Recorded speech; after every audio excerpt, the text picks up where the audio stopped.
ساعت کارت هم از 3 صبح 4 بعد از ظهر. دیگه مونده؟ بله. چی؟ حقوقم چند شد؟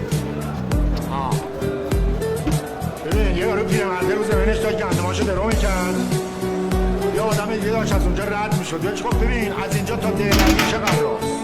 یارو بهش گفت برو. دارم میرم ولی میخوام بدونم از اینجا تا ده بعدی چقدر راست؟ پیرمرده بهش گفت برو. من که بگم دارم میرم میخوام ببینم از اینجا تا ده بعدی چقدر راست؟ باز پیرمرده بهش گفت برو. یارو هم شروع کرد کنرولون کردن بعد ویران گفتن، ولی راه افتاد به رفتن.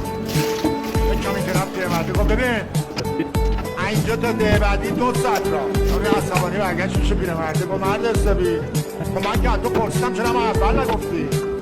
ببین راه رفتنت ندیده بودم، حالا که دیدم میگم 2 ساعت راه. تندتر بریم میشه 1 ساعت، بدویم میشه 1 ساعت.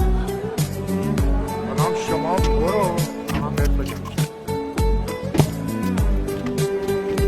ببین یه یارو پیرمرده رو زمینش تا گندماشو درو میکرد، یه آدم دیگه داشت از اونجا رد میشد، بهش گفت ببین از اینجا تا ده بعدی چقدر راست؟ یارو بهش گفت برو.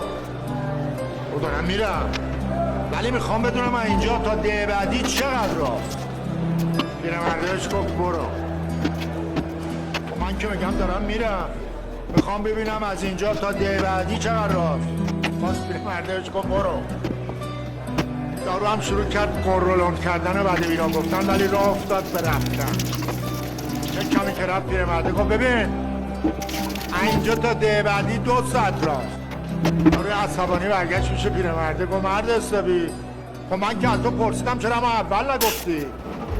خب ببین راه رفتنت ندیده بودم، حالا که دیدم میگم 2 ساعت راست. تندتر بریم میشه 1 ساعت، بدویم میشه 1 ساعت.